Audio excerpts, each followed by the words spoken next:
જી જે આપણે સુખના મારું નામ રાકેશ પવાર છે. શું ઘટના બની? ઘટના તારીખ 10ના રોજ મારી છોકરી સાથે નાનો શું અકસ્માત થયો હતો, જેમાં સામાન્ય ફ્રેક્ચર હતું ડાબા પગમાં. તો એના ઓપરેશન માટે અમે 12 તારીખે એપલ મૈત્રી હોસ્પિટલમાં લઈ ગયા હતા. તો મા કાર્ડની એપ્રુવલ ના આવેલી હતી, એટલે 13 તારીખે એનું ઓપરેશન થયું. ઓપરેશનમાં જવા પહેલાં મારી છોકરી એકદમ વ્યવસ્થિત હતી, અને ઓપરેશન બાદ મારી છોકરી કોમા જેવી પરિસ્થિતિમાં આજ સુધી એ જ પરિસ્થિતિમાં આજે મૃત્યુ પથારીએ મારી છોકરી પહોંચી ગઈ છે. એના માટે મેં ડૉક્ટર નિહાર મયાણી, જેને પગનું ઓપરેશન કરેલું, જેને એનેસ્થેસિયા આપ્યો નીતિ દવે, અને સંચાલક પ્રણવ ઠાકોર, એમના વિરુદ્ધ મેં એફઆઈઆર કરેલી છે. હોસ્પિટલની બેદરકારી છે એમાં, એના માટે મેં કમ્પ્લેન કરેલી છે ખડતરા પોલીસ ચોકીમાં, અને મારી અમુક પેપર્સ પર ખોટી સાઇન કરેલી હતી, એના માટે મેં સલાબતપુરા પોલીસ ચોકીમાં એની એફઆઈઆર આપેલી છે. તમારે જે આ અકસ્માત સર્જાયો તે હોસ્પિટલમાં દીકરીને કેટલા દિવસ એડમિટ રાખવામાં આવી હતી અને ડૉક્ટર દ્વારા શું? હોસ્પિટલમાં અમે 12 તારીખે ગયેલા હતા, 27 તારીખે નીકળેલા હતા. ત્યાં સુધી છોકરી મારી ત્યાં જ હતી. ત્યાંથી પછી અહીંયા અમે સિવિલ લાવેલા હતા. સિવિલથી પછી આજે મારું બાળકીને આજે મૃત્યુ થયું છે સર. તમારે શું માંગ? માંગ ન્યાય જોઈએ સર. સીધું છે કે ભાઈ આજે મારી છોકરી છે, આવતીકાલે કોઈ બીજાનું બાળક હોઈ શકે, કાં તો બીજું કોઈ પેશન્ટ હોઈ શકે, જેની જોડે આટલા નાના ઓપરેશનમાં મૃત્યુની પથારી સુધી આ લોકો પહોંચાવે છે.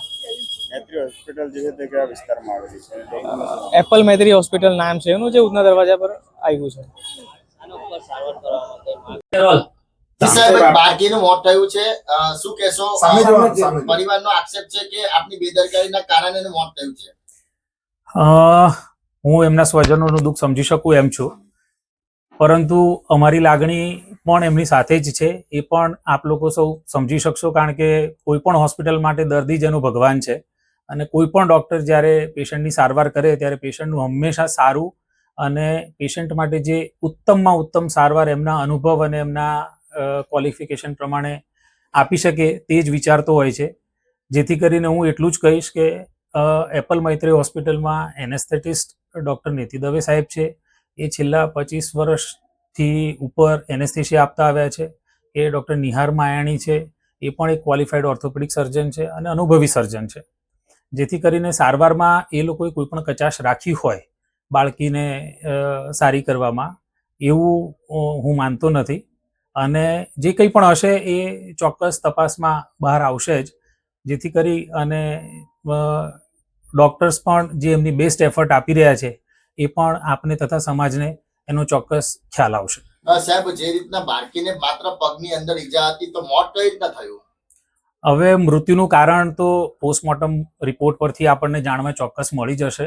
અને બાળકીને ફ્રેક્ચર હતું અને એને ઓપરેશન થિયેટરમાં લીધી, એમને એનેસ્થેશિયા, સ્પાઇનલ એનેસ્થેશિયા આપ્યું, અને પછી જે અનફોર્ચ્યુનેટ ઇવેન્ટ થઈ એનું જે કારણ છે એ ઇવેન્ટનું, એ આપણને એમના મૃત્યુના કારણ પરથી સ્પષ્ટ જણાઈ આવશે. પણ એ સમય જ કહી શકશે, એ જ્યારે રિપોર્ટ એનો આવશે ત્યારે સમય જ આપણને કહી શકશે. સાહેબ, આજે વાત છે એક પગની અંદર સામાન્ય ફ્રેક્ચર થયું, આવા કિસ્સા અગાઉ બી બન્યા છે કે પગની અંદર ફ્રેક્ચર હોય અને પેશન્ટનું મોત થઈ જાય? સર, હવે આમાં એવું છે કે મેં તમને જેમ કીધું એમ, કુદરત એક મોટી શક્તિ છે, અને ઘણી બધી વસ્તુઓના કારણે મેડિકલ સાયન્સમાં આજે પણ બધા ડૉક્ટરોને અથવા ઇન્ટરનેશનલી એક્લેમ્ડ જે ચોપડીઓ લખનારા ઓથર છે એમને પણ ખ્યાલ નથી આવતો.